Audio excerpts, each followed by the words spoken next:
Jeeva today பார்வையாளர்களுக்கு வணக்கம். இன்றைய நேர்காணலில் அரசியல் சமூக ஆய்வாளர் மூத்த பத்திரிகையாளர் உங்கள் உமாபதி தமிழன் அவர்கள். சார் வணக்கம். வணக்கம். வணக்கம் ஜீவா. கார்த்திக் சிதம்பரம் ஒரு கருத்து சொல்லியிருக்கார். அதாவது தீர்ப்புகள்லாம் ஆளுங்கட்சிக்கு சார்பாக இருந்தால் கொண்டாடுறீங்க, எதிர்ப்பாக இருந்தால் தூட்டுறீங்க, அப்புறம் தனி மனித சுதந்திரம்னு ஒன்று இருக்குது, நீங்கள் அதிலெல்லாம் தலையிடக்கூடாது. ஒரு வீடியோனா நல்ல வீடியோ இருக்கும், கெட்ட வீடியோ இருக்கும். நல்ல வீடியோ பார்த்துட்டு போகிறான், கெட்டவன் கெட்ட வீடியோ பார்ப்பான். இதெல்லாம் பார்க்காதீங்க, பண்ணாதீங்கன்னு அறிவுறுத்த தான் முடியும், இதையெல்லாம் ஒரு கட்டாயமாக்க முடியாது அப்படின்னு சொல்லியிருக்காரு. எதுக்கு இப்படி சொல்லியிருக்காருன்னா, சவுகு சங்கர் மீது மீண்டும் ஒரு குண்டர் சட்டம் பாய்ஞ்சிருக்கு. அதுக்கு அவர் சொல்லியிருக்காரு, இதுக்கு மீண்டும் குண்டர் சட்டங்கிறது அரசினுடைய அந்த விஷயத்தை என்னால் ஏற்றுக்க முடியாது, ஒரு கருத்து சுதந்திரத்துக்கு எதிரானது மாதிரி இருக்குது அப்படின்னு கார்த்திக் சிதம்பரம் ஒரு அரசை விமர்சித்து ஒரு அறிக்கை விட்டுருக்கிறார். இதை நீங்கள் எப்படி பார்க்குறீங்க? ஆளும் கட்சியாகவே இருந்தாலும் விமர்சிக்கிறார், தனது கூட்டணி கட்சியாகவே இருந்தாலும் விமர்சிக்கிறார்னு எடுத்துக்க முடியுமா, இல்லை அவருக்கு வேறு எதாவது அரசியல் இருக்கா? அவர் சொல்லியிருக்கிறத எப்படி பார்க்குறீங்க? ஏற்கனவே இந்த யூடியூப் அப்படின்றதே டவுனில் போயிட்டு இருக்க நேரத்தில் கார்த்திக் சிதம்பரம்ன்ற தேவையில்லாத ஆணியை போட்டு நீங்கள் பிடிங்கிட்டு இருக்கீங்கன்னு நினைக்கிறேன். அரசியல்ல ஒரு தேவையில்லை, தமிழ்நாட்டில் அரசியல்ல தேவையில்லாத ஒரு ஆணி கார்த்திக் சிதம்பரம். சிதம்பரத்தோட பையங்க சிவகங்கையில சிதம்பரம் என்னத்துங்க இப்போ என்ன நல்லா ஏதாவது சொல்லிடுங்க. சிவகங்கை தொகுதியில அவர் ஒன்று மக்களால் மக்களால் எப்படி தேர்ந்தெடுக்கப்பட்டாரு? திமுக எல்லாம் தேர்ந்தெடுக்கப்பட்டாரா இல்லை கூட்டணி கட்சி எல்லாம் தேர்ந்தெடுக்கப்பட்டாரா? கார்த்திக் சிதம்பரம் ஒரு தேவையில்லாத ஆணிங்க, சம்பந்தம் இல்லாத அடிச்சிருக்க ஆணி. எவனோ ஒருத்தன் ஏதாவது செத்தவன் படத்தை அடித்து ஊதுபத்தி குளித்துட்டு போயிடும். வீடை காலி பண்ணதுக்கப்புறம் அந்த இடம் பயன் இல்லாமல் இருக்கும், அந்த ஆணியும் பயன் இல்லாமல் இருக்கா, மேலே வெள்ளை அடிச்சிருவாங்க. அந்த மாதிரியான ஒரு தேவையில்லாத, தமிழ்நாட்டில் தேவையில்லாத ஆணி தான் கார்த்திக் சிதம்பரம். சரி, இப்போ நிச்சயமாக மனித உரிமை பற்றி பேசுகிறது தப்புன்னு சொல்ல முடியாது. ரைட்டு, அவருடைய கருத்து கரெக்டாக இருக்கலாம். ஏன்னா இப்போ இந்த விஷயத்தில் மீண்டும் மீண்டும் வளர்க்க போகிறது இருக்கலாம். அப்போ இவ்வளோ நாள் மத்திய அரசு பிடிங்கிட்டு இருந்துச்சுல்ல, அதை பற்றி ஏன் பேசலை? புரியுதா? மத்திய அரசு அவங்களுக்கு எதிரானது. செந்தில் பாலாஜி மீது வழக்கு போடப்பட்டிருக்கு, அதை பற்றி ஏன் பேசலை? 1.5 வருஷமாக எந்த இதுவும் இல்லாமல் மீண்டும் மீண்டும் ஈடி போய் எந்த ஆவணங்களையும் தாக்கல் பண்ணாமல் செஞ்சுக்கிட்டு இருக்கானே, அதை பற்றி நீ ஏன் பேசலை? இந்த நாட்டு மக்களுக்கு பிரச்சனை யூடியூப் பிரச்சனை தானே. அவன் சோத்துக்கு வழி இல்லாமல் இதை தின்னுக்கிட்டு இருக்கான், சுற்றிக்கிட்டு இருக்கான். ஏன்னா 78 தொகுதிகளில் பாரதிய ஜனதா கட்சி ஓட்டு வித்தியாசம் எப்படி இருக்குது? ஏன்னா நாட்டில் நடக்கிற இண்டன்பர்க் அறிக்கை அநியாயம் இருக்குல்ல, இதை பற்றி நீ ஏன் பேசலை? எம்பி தானே. ஸோ இந்த திருட்டு மொல்லமாரித்தனத்துக்கு பூராமே இந்த நாட்டில் அடித்தளம் போட்டது யாருன்னா சிதம்பரம். புரியுதா உங்களுக்கு? இந்த வெளிநாட்டில் நீங்கள் ஒன்று நல்லா தெரிஞ்சுக்கங்க. இப்போ 2 நாட்டில் இருந்து தான் அந்த செல் கம்பெனியை ஆரம்பிச்சிருக்காங்க. மொரிஷியஸ் ஒன்று, பெர்முடா ஒன்று. மொரிஷியஸில் டபுள் டேக்ஸ் மெத்தடை கொண்டு வந்த நாசகாரனே யார் அப்படின்னா சிதம்பரம். அது தெரியுமா உங்களுக்கு? அதாவது மொரிஷியஸில் கம்பெனி ஆரம்பித்து அங்கேருந்து இன்வெஸ்ட் பண்ணிங்கன்னா இந்தியாவில் டேக்ஸ் கட்ட வேணாம், அந்த டபுள் டேக்ஸ் கிடையாது, மொரிஷியஸில் மட்டும் டேக்ஸ் கட்டினா போதும் அப்படின்னு கொண்டு வந்தது யார் அப்படின்னு யார்கிட்ட கேட்டாலும், ஃபினான்ஷியல் எக்ஸ்பர்ட் கேட்டிங்கன்னா யார்கிட்ட கேட்டாலும் சொல்லுவாங்க, இதை கொண்டு வந்தது சிதம்பரம். இது இந்திய பொருளாதாரத்துக்கு என்ன இழப்பு? இந்திய பொருளாதாரத்துக்கு இழப்பு அப்படின்னா, இப்போ நீங்கள் இப்போ 1 லட்சம் கோடி செலவு பண்ணி இந்தியாவில் கம்பெனி ஆரம்பிக்கிறீங்கன்னா எதுக்காக உங்களை கூப்பிட்றாங்க? வெத்தலைபாக்கு வச்சு நீங்கள் டேக்ஸ் கட்டுவீங்க, வேலை வாய்ப்பு தருவீங்க அப்படின்றது தானே பண்ணுவாங்க. இதில் இவங்க என்ன பண்ணுவாங்கன்னா, இங்கே கொள்ளையடிப்பாங்களாம், இந்த காசெல்லாம் அவாலா மூலமாக வெளிநாட்டுக்கு கொண்டு போயிடுவாங்களாம், அப்படியே கொண்டு போய் அந்த நாட்டில் கொண்டு போய் வைப்பாங்களாம், பெர்முடாலேயும். இப்போ நீங்கள் சொன்னீங்களே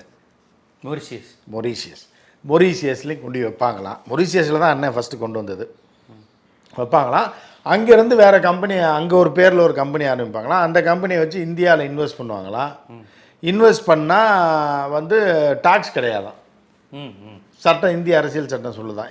ஏன் டாக்ஸ் கிடையாது அப்படின்னா, ஒருத்தன் கம்பெனி ஆரம்பிக்கிறான்னா அவன் நாட்டில் டாக்ஸ் கட்டுவான், 2 டாக்ஸ் கட்டினா அவனுக்கு எப்படி கட்டுப்படி ஆகும்? கணக்கு நான் மொரிஷியஸில் ஆரம்பிச்சிருக்கேன், கம்பெனி உங்களுக்கு நான் உதவி செய்கிறேன், உங்கள் ஊரில் கம்பெனி ஆரம்பித்து இவ்வளோ பேருக்கு வேலை கொடுக்குறேன்ல, எக்ஸ்போர்ட் பண்ணுறேன்ல, அதோட நீங்கள் நிறுத்திங்கன்ற மாதிரி இந்திய காசை அடித்து வெளிநாட்டுக்கு கொண்டு போய் இந்த ரூட்டை போட்டு கொடுத்தே குஜராத்காரனுக்கு யாருன்னா இந்த இந்தியாவுடைய சிதம்பரம், முன்னாள் மத்திய அமைச்சர் சிதம்பரம் தான் இதுக்கு ரூட்டு போட்டு கொடுத்தது. அதனால நீங்கள் தெரிஞ்சு ஒன்று, இது ஒரு பக்கம் இருக்கா. இன்னொரு பக்கம் என்ன அப்படின்னு பார்த்தீங்கன்னா, கார்த்திக் சிதம்பரத்தினால இந்த நாட்டுக்காக என்ன பிரயோஜனம் இருக்குது, இந்த ஊருக்கு என்ன பிரயோஜனம் இருக்குது, இந்த மாநிலத்துக்கு என்ன பிரயோஜனம் இருக்குது? நீ என்ன பேசியிருக்க போய் பார்லிமெண்ட்டில் மக்களுக்காக?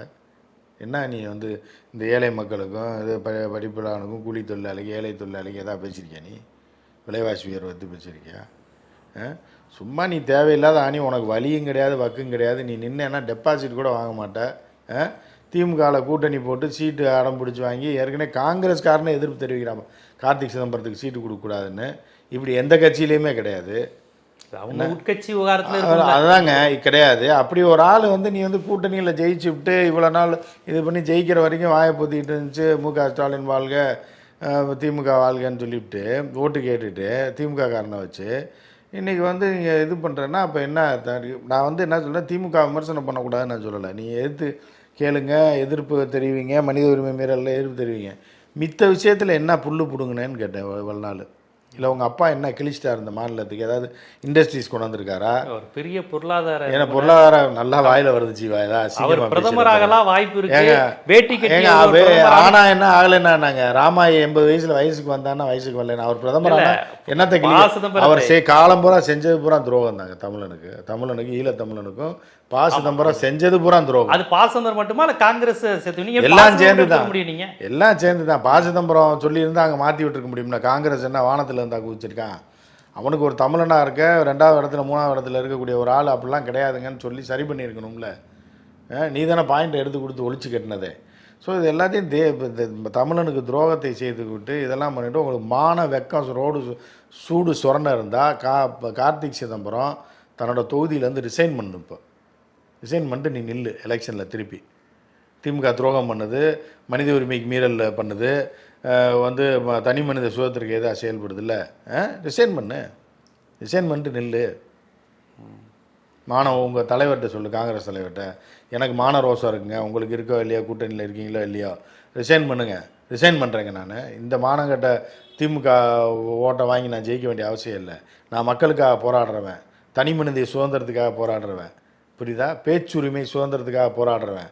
அதனால் நான் எம்பி பதவி ரிசைன் பண்ணிட்டு நான் என்னமோ நினச்சேன் நீங்கள் கூட்டணி போட்டிங்கன்னு சொல்லி நான் சுயேட்சையாக நிற்கிறேன். காங்கிரஸ் இந்த இதில் மொத்தத்துக்கும் காங்கிரஸ் தனியாக நிற்க முடியாது. ஏன்னா நீங்கள் கூட்டணி வச்சிட்டீங்க. தனியாக வந்து நான் ரிசைன் பண்ணிவிட்டு சிவகங்கையில் நான் காங்கிரஸ்காரனாக போட்டி போட போகிறேன்.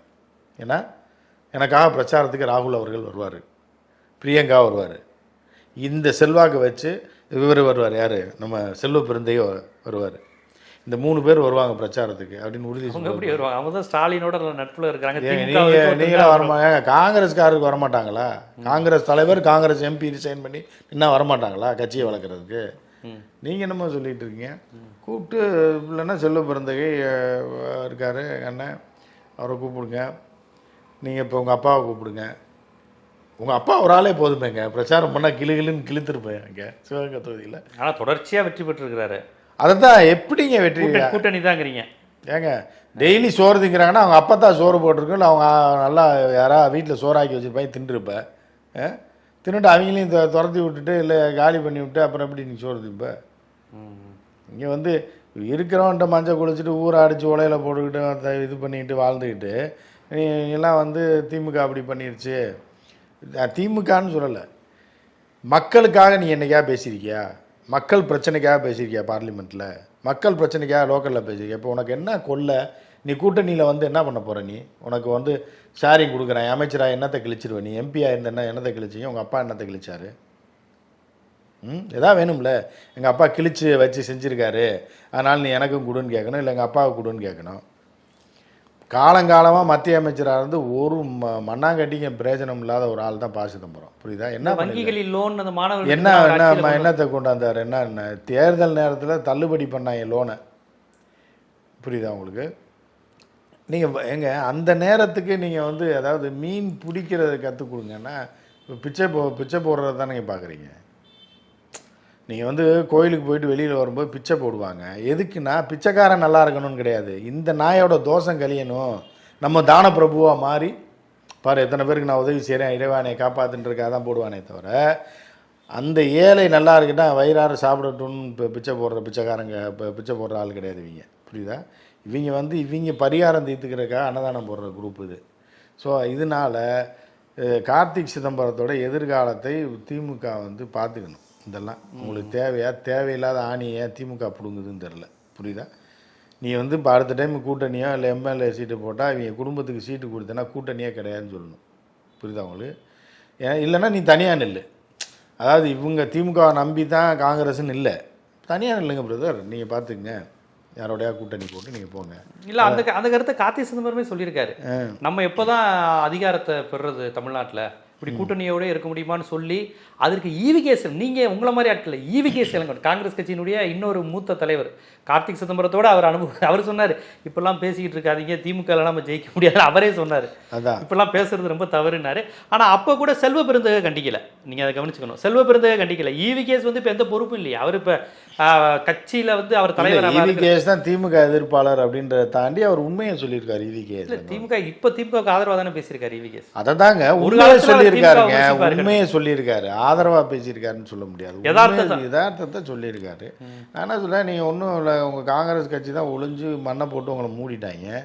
சரி, உங்களுக்கு இப்போது ராகுலை வைத்து கொஞ்சம் ஒரு சில பெர்சன்டேஜ் ஓட்டு இருக்குது. ராகுலோட செயல்பாடை வச்சு தமிழ்நாடு காங்கிரஸ் கமிட்டியை வச்சோ தமிழ்நாட்டில் உள்ள காங்கிரஸ்காரர்களை வைத்தே கிடையாது, ராகுலை வைத்தும் பிரியங்காவை வைத்தும் இவர்களுக்கு ஒரு செல்வாக்கு இருக்கு. ஓ, ராகுல் ஓட்டு தான். ஆமா, ராகுலுக்கு தான் ஓட்டு போடுறாங்க. கோயம்புத்தூர், நாகர்கோயில், கரூர்ல ஓட்டு ராகுலுக்கு தான். அப்புறம் வேற யார் விஜயதாரணிக்கா ஓட்டு போட்டாங்க? என்னங்க நீங்க இப்ப கட்சியிலே இல்லைங்க. ஆமா, இப்ப நாசமா தான் போகணுன்றது தெரிஞ்சு விஜயதாரணி நிலைமை தான் உங்களுக்குலாம் வரும் வெளியே போனீங்கன்னா. ஸோ வந்து கார்த்திக் சிதம்பரம்லாம் இங்கே தமிழ்நாட்டில் தேவையில்லாத ஒரு ஆணி. அந்த ஆணியை வந்து பிடுங்கி போடுறது நல்லது. நீங்கள் வந்து இந்த விஷயத்தில் இல்லை, யூடியூப் விஷயத்துலன்னு சொல்லலை, ஒரு மனிதன் தொடர்ந்து இந்த தமிழகத்திற்காகவும் தமிழ் மக்களுக்காகவும் பாதிக்கப்பட்ட மக்களுக்காகவும் தொழிலாளர்களுக்காகவும் இல்லை முதலாளிகளுக்காகவும், நீ முதலாளி கூட குரல் கொடியா, கோயம்புத்தூரில் இப்போ காட்டன் இதுக்கு வந்து டாக்ஸை போட்டாங்க, ஜிஎஸ்டியை போட்டு ஒழிச்சு போயிட்டா, அப்படி முதலாளிகள்லாம் ஒழிஞ்சு போயிட்டா, அப்படி கூட பேசி தொலை. நீ முதலாளிக்காக பேசு, நீ தொழிலாளிக்காக பேச வேணாம். ஏன்னா தொழிலாளிக்கு பேசுறதுக்கு ஆள் இருக்கான், அவர் ப்ரோ கேபிட்டலிஸ்ட், உழைக்கிறவனுக்கு பேசுறதுக்கு ஆள் இருக்கான், ஏன்னா திராவிடத்துக்கு பேசுறதுக்கு ஆள் இருக்கான், எல்லாத்துக்கும் தமிழனுக்கு பேசுறதுக்கு ஆள் இருக்கான். முதலாளிக்கு பேசு, ராஜாஜி மாதிரி. ஆமா, முதலாளிக்கு பேசு. நீ முதலாளிக்கு பேசுறியா? நீ முதலாளி என்ன பாடுபடுறான் தெரியுமா? சிறு குறு முதலாளிலாம், அவனுக்கு போய் பேசு. நீ எவனுக்குமே வாய் திறக்க மாட்டான். உன் சுயநலத்துக்கு உனக்கு பதவி அரிப்பு எடுத்ததுன்னு நீ பேசுவ. அதே மாதிரி நன்றி கெட்டு இப்போ தான் நீ அந்த ஜெயிச்ச ஈரம் கூட காயறதுக்கு முன்னாடி வந்து கூட்டணி கட்சி வந்து குறை சொல்கிறதும் தனியாக நிற்கிறேன்னா, நீ எலெக்ஷனுக்கு முன்னாடி நின்றுருக்க வேண்டியதானே. இப்போ உங்கள் தலைவர்கிட்ட சொல்லு வெளியில் வரோன்னு சொல்லி, வெளியில் வா, கூட்டணி விட்டு வெளில வாங்க. வெளில வந்து இப்போ தலைவர் செல்வ பெருந்தகை கார்த்திக் சிதம்பரத்தை விமர்சிக்க மாட்டேங்கிறாரு. ப. சிதம்பரத்து மீது அவருக்கு கொஞ்சம், ஏன் அவர் கொஞ்ச நாள் ப. சிதம்பரத்துக்கு கூட தானங்க இருந்தார். ப. சிதம்பரம் தானே கட்சியிலே கொண்டு வந்தது, அவரை பெரிய அளவில் வளர்த்து. கேசரையரையும் ப. சிதம்பரம் ஆளு தான் சொன்னாங்க. ஆமாம், ப. சிதம்பரத்தோடைய ஆட்கள் தான் இப்போ மீதி இருக்காங்க.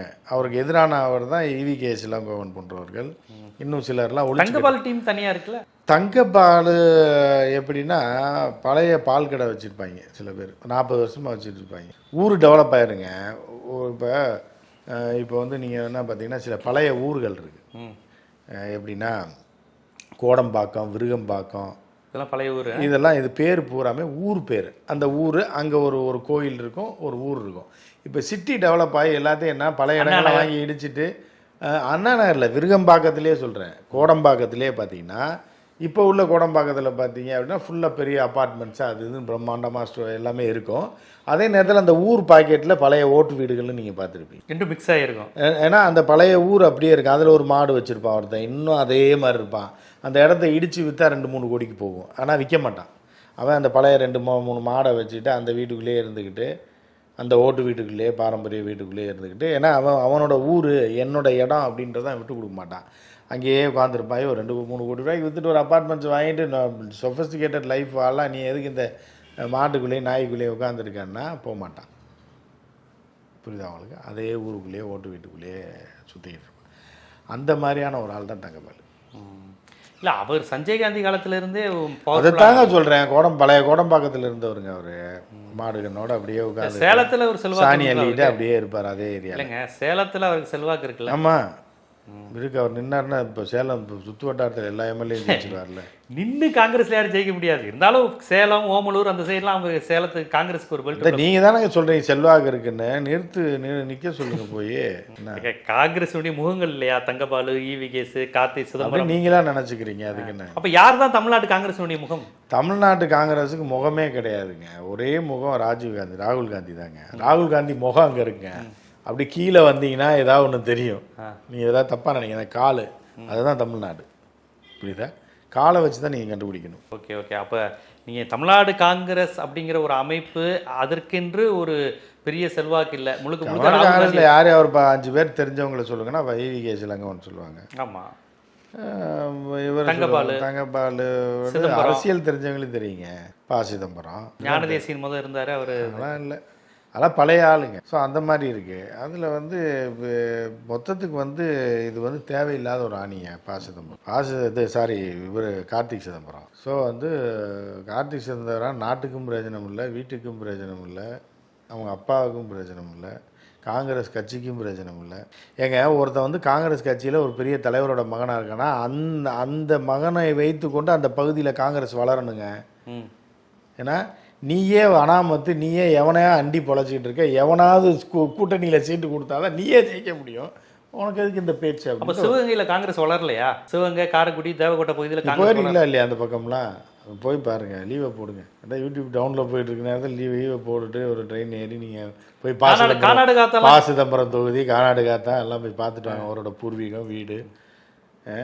அவர் ஆட்சியில் இருக்கும்போதே அவர் ஊரில் கொள்ளையடிச்சு விட்டேன் தெரியுமா? ஜெயலலிதா ஆட்சியில் இவர் மத்திய அமைச்சராக இருக்கும்போதே கர்நாடகாத்தால இவர் வீடு வந்து திருடிட்டு போயிட்டாங்க. கர்நாடகாத்தான அவங்க உறவினர்கள் நிறைய இருக்கிறாச்சு இருக்கு, அவங்க வீட்டில் திருடிட்டு போயிட்டாங்க. அப்படிப்பட்ட எப்படி இருக்குது உள்துறை அமைச்சரா, இந்திய உள்துறை அமைச்சராக இருக்கக்கூடிய ப. சிதம்பரம் வீட்டில் ஜெயலலிதா அம்மையார் ஆட்சியில் இருக்கும்போது அவர் வீட்டில் போது திருடிட்டு போயிட்டான்னா இந்த நாட்டை எப்படி பாதுகாப்பாங்க?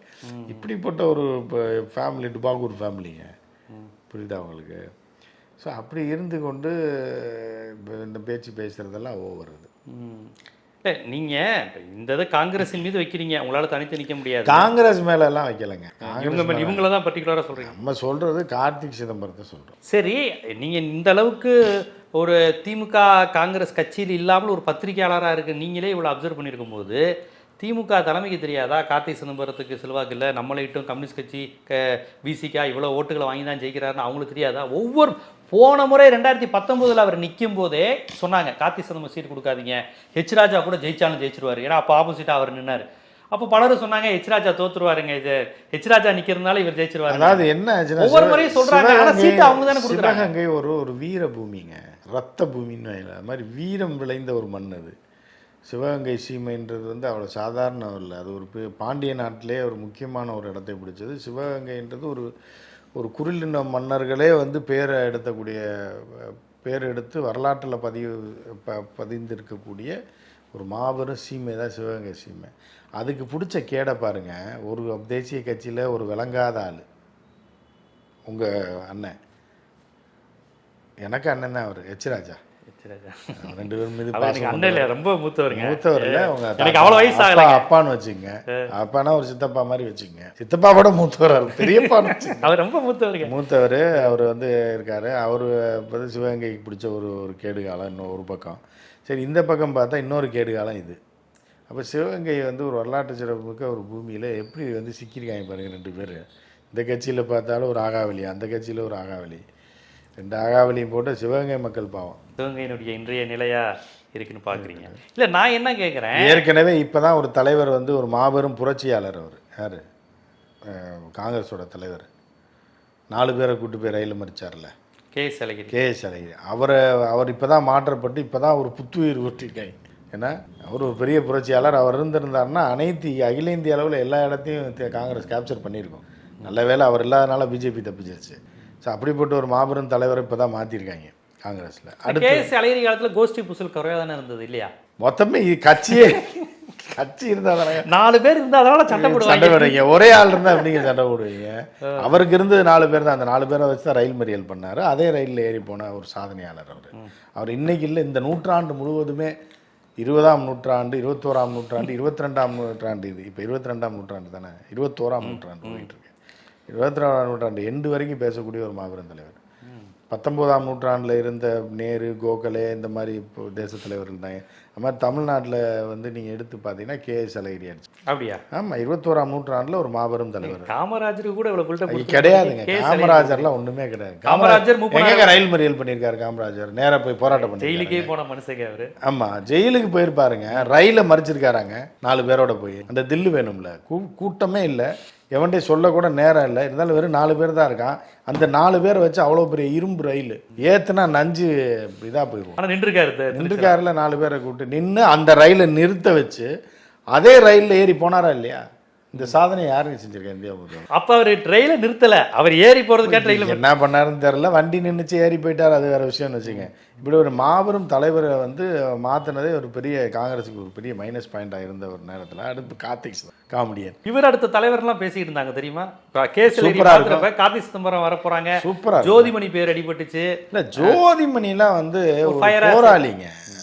ஜோதிமணி அது சில பேர் வந்து அவங்க கட்சியிலே சொல்லுவாங்க பப்ளிசிட்டி. ஜோதிமணி களத்தில் இறங்குறாள், அடிச்சு பிடிச்சி ஏறி போலீஸ் வேனில் ஏறுறதே ஒரு வேகமாக இருக்கும். டெல்லியிலையும் போய் அடி வாங்கி. கார்த்திக் சிதம்பரம் எங்கேயாவது ஒரு ஆர்ப்பாட்டம், ஒரு உண்ணாவிரதையா காலையில் தின்னு போட்டு வந்து உட்காந்து சாயந்தரம் வரைக்கும் 5 மணிக்கு போய் நீங்கள் சாப்பிட்லாம், ஏதாவது ஒரு உண்ணாவிரதத்தில் உட்காந்துருக்கான்னு தெரியுமா உங்களுக்கு? ஒரு பால்கனி பாலிடிக்ஸ் தானே, எதுக்குங்க பண்ணையார் பாலிடிக்ஸ் எல்லாம் ஒழிச்சு தானே காங்கிரஸ் கட்சியை ஒழிஞ்சு போச்சு, புரியுதா? பண்ணையாரெலாம் தீ வச்சு கொளிச்சிட்டாங்க. திருப்பி இதெல்லாம் இது பெரிய வீட்டு பண்ணக்காரன் ராமராஜன் வச்சு போகிறேன், இது கார்த்திகை வச்சு. ஆமாம், அது மாதிரி பெரிய வீட்டு பண்ணக்காரன் அப்படின்னு அப்படியே அப்படியே என்ன பண்ணுறீங்க? என்ன கூட்டணி என்ன நம்ம நிற்க மாட்டோமா? நம்ம இல்லை, இதை வந்து நீ இதே வாயை வந்து நீ எலெக்ஷனுக்கு முன்னாடி பேசிட்டு தான் நீ மனுஷன். ஏன்னா எலெக்ஷன்லாம் முடிஞ்சு ஜெயிச்சதுக்கப்புறம் கொஞ்ச நாள் இவங்க மான வைக்க ரோசம் இருக்காதா? புரியுதா? அமைச்சரவையில் பங்கு கேட்குறாரோ? இல்லை, அப்படி இல்லை, அது எது வேணாலும் அது அவர் உரிமைங்க. அமைச்சரவையில் பங்கு கேட்குறதோ, இல்லை மத்திய ஆட்சியில் பிஜேபி ஆட்சியில் பங்கு கேட்குறதோ, இல்லை நான் எம்பியாக இருக்கேன் எனக்கு ஒரு மினிஸ்டர் கொடுன்னு பிஜேபிக்காரன்ட்டே போய் கேட்கலாம், தப்பு கிடையாது. நான் எதிர்கட்சியில் இருக்கேன், காங்கிரஸில் இருக்கேன், எங்கள் அப்பா பெரிய மினிஸ்டரு, எனக்கு எதாவது கொடுங்க அப்படின்னு கூட கேட்கலாம், அது கூட அவரோட உரிமை, தப்பு கிடையாது. ஆனால் எவன் காசில் தின்னுவிட்டு எவன்டே காலையில் இது பண்ணி பல நேரங்களில் அவர் வந்து பாஜகவை திமுகவை எதிர்க்கும் போது பாஜக பக்கம் நிற்கிறாரு, திமுகவுக்கு எதிர்த்து. ஆமாம், அது பல நேரங்களில் நடக்குது. திமுக இதெல்லாம் செய்யலாமா, அவர் பெரும்பாலும் ட்விட்டரில் பார்த்தீங்கன்னா திமுகவுக்கு எதிராக போடுறாரு. அப்பயே சொல்கிறாங்க இவர் ஏன் அப்படி இருக்கிறாரு, இதெல்லாம் எலெக்ஷன் நிற்கிறதுக்கு முன்னாடியே அவர் பேசிட்டு தான் இருந்தார். இந்த மாதிரியான கமெண்ட்லாம் பாஸ் பண்ணுறாரு. அது என்ன, அவருக்கு பாஜகவை விட திமுகவை எதிர்ப்பாக பார்க்குறாரு அவர், அதுக்கு என்ன அரசியல்? அவங்க அப்பா ஒன்றும் சொல்ல மாட்டாரா? ஏங்க, அவங்க அப்பாவே ஒரு பெரிய நல்ல ஒரு நாசகார சக்தி தானேங்க. அவங்க அப்பா என்ன திமுகவோட இதா? கலைஞரோட பேரை கெடுத்து நாசமாக, வரலாற்றுலேயே கலைஞர் பேரை வந்து நாசமாக்கின முதல் ஆள் பாசம். போர் நின்று போச்சுன்னு சொல்லி உண்ணாவிரத்தை விட்டுருங்கன்னு வந்து பிரணாப் முகர்ஜியில் ஃபோனில் சொன்னார். பிரணாப் முகர்ஜி கிடையாது, நம்ம முகர்ஜி தான், சிவகங்கை முகர்ஜி தான் சொன்னேன். அதனால அவர் சாக வரைக்கும் கலைஞர் ஒரு மூஞ்சிலே முழிக்கலையே. பார்த்துருக்கீங்களா நீங்கள்? அது வெளியே சொல்ல அவப்பேர் ஏற்படுத்திட்டாரேன்னு. ஆமாம். ஸோ வந்து அந்த மாதிரி வந்து மத்திய அரசு லாபி பண்ணி எல்லாம் பண்ணது இவங்க தான் அப்படின்ட்டு இவங்க மிகப்பெரிய ஒரு தமிழின விரோதி, தமிழின தோஸ். சிவகங்கையில் ஓட்டு போட்டுட்ருக்காங்க. எதுக்கு ஓட்டு போடுறாங்கன்னா திமுக கட்சிக்காரன் ஓட்டு போடுறான். திமுக கொஞ்சம் கம்யூனிஸ்ட் கட்சியும் அந்த இவரும் ராஜாவை மட்டும் நிற்கிறாங்கன்னு வைங்க. அவர் ஒன்லி எந்த கூட்டணி இல்லாமல் பிஜேபியில் ராஜா நிற்கிறாரு, எந்த கூட்டணி இல்லாமல் காங்கிரஸில் இவர் கார்த்திக் சிதம்பரம் நின்னா ராஜா 3 மடங்கு ஓட்டு ஜாஸ்தி வாங்குவார். என்ன இப்படி சொல்கிறீங்க? ஆமாங்க, நிற்க சொல்லுங்க பார்ப்போம். சிவகங்கையில் அந்தளவுக்கு பிஜேபி செல்வாக்கு. நிற்க சொல்லுங்க, பிஜேபிக்கு இல்லைங்க, அதாவது ஐயோ வந்துடக்கூடாதுன்றதுக்காக போடுவாங்க, புரியுதா உங்களுக்கு? எச் ராஜா சொல்லுவாரே ஸ்டார்ட் இந்துத்துவம் கவுண்டன் ஸ்டார்ட் அப்படின்ட்டுருவாரு. ஆமாம், இல்லை நிற்க சொல்லுங்க, நின்னா ராஜா தான் கூடுவாங்க.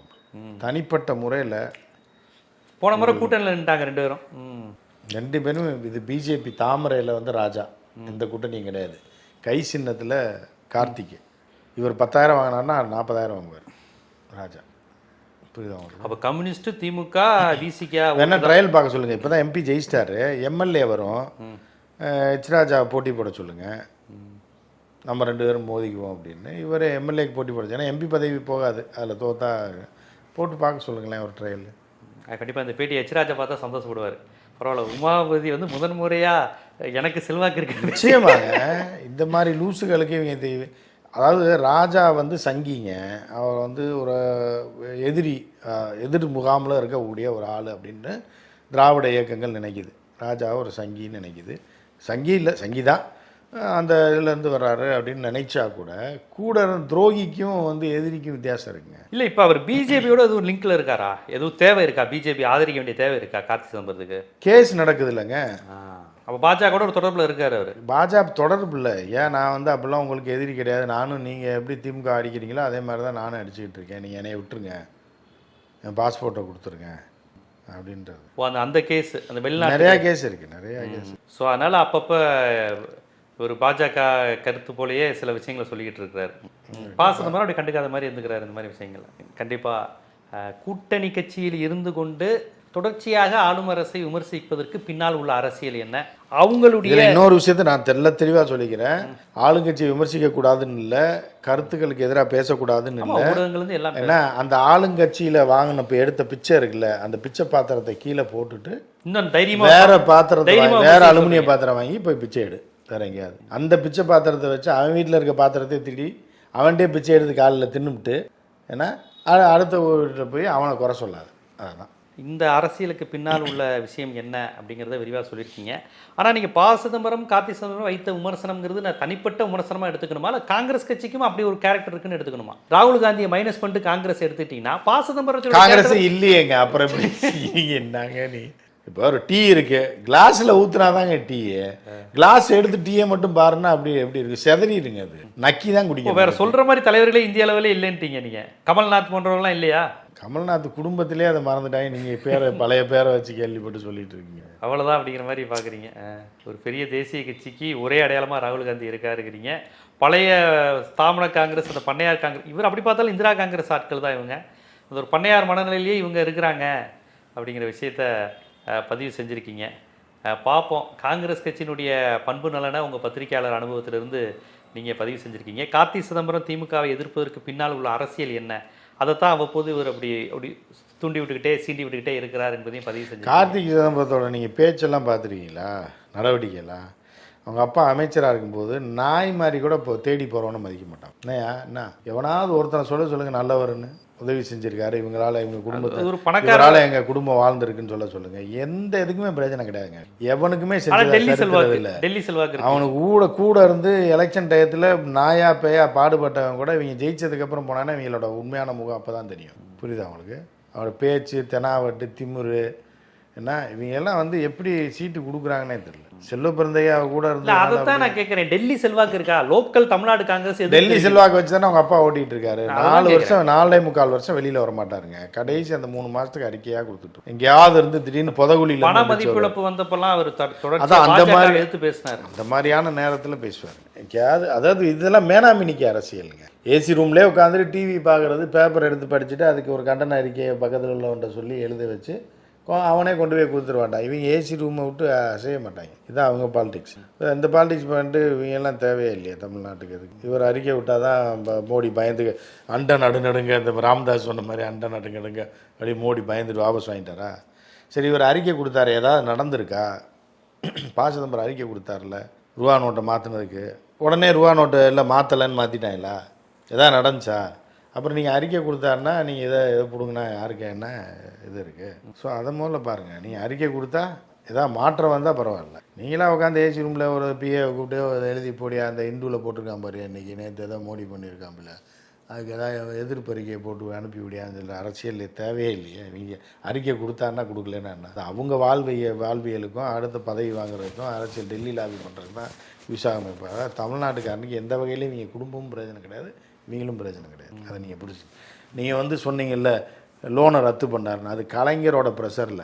நீ என் கூட கூட்டணியில் இருக்கணும், நீ உன் ஏரியாவில் ஜெயிக்கணும் அப்படின்னா நீ இதை பண்ணி கொடுத்தா தான் திமுக ஜெயிக்கும், திமுகவுக்கு ஓட்டு போடுவான். அந்த ஓட்டு போட்டால் தான் நீ ஜெயிக்க முடியுன்றதுனால சிதம்பரம் செஞ்சது.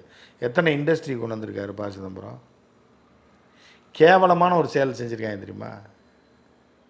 ஏடிஎம் திறந்து வைக்கிறதுக்கு வருவாருங்க இவர், மத்திய நிதியமைச்சருங்க.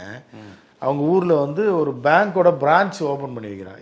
பேங்க் இருந்தால் என்ன இல்லைன்னா என்ன? முதல்ல வருமானத்துக்கு ஏதாவது ஒரு இண்டஸ்ட்ரியை கொண்டு வந்தியா, இல்லை ஒரு பேங்க் ஹெட் குவார்ட்டர்ஸ் அங்கே கொண்டு வந்தேன்னா பரவாயில்ல. சிவகங்கை, சென்னையில் இருக்கிற ஹெட் குவார்ட்டர்ஸ் சிவகங்கை கொண்டு வந்தேன்னு சொல்லு. பேங்க் ஓப்பன் பண்ணுறதுக்கு எதுக்கு ஒரு மத்திய ஒரு தேச 140 கோடி பேர் வாழக்கூடிய ஒரு நாட்டில் ஒரு மத்திய நிதியமைச்சராக இருக்கிற ஆள் தான் தேவையா ஒரு பேங்க் பிரான்ச் ஓப்பன் பண்ணுறதுக்கும் ஏடிஎம்க்கு ட்ரெயின் திறக்க வருவார்? ஆமாம், அந்த மாதிரி தான். அந்த மாதிரி தேவையா? ஸ்டேஷன் மாஸ்டர் கொடி அழைச்சதாலே வண்டி போயிடும். இவன் வந்து அங்கேருந்து இப்போ சிஜிஎம்முக்கு ஃபோன் பண்ணால் அவன் வந்து பேங்க் பிரான்ச் ஓப்பன் பண்ணி வச்சுட்டு போகிறான். பேங்க் பிரான்ச் ஓப்பன் பண்ணி எவனுக்கு என்ன இதுக்கு இருக்குது பிரயோஜனம்? என்ன பண்ணியிருக்கீங்க நீங்கள் இத்தனை வருஷமாக மத்திய அரசுலேருந்து? இவங்கெல்லாம் தேவையில்லாத ஆணியை பிடிச்சி போட்டு ஆணியை பிடுங்குற மட்டும் இல்லை, இந்த செவுத்தையை அடித்து விட்டு போகிறத விட்டுட்டு இவங்கெல்லாம் பற்றி பேசிகிட்டு இருக்கீங்க. வேலையை தமிழ்.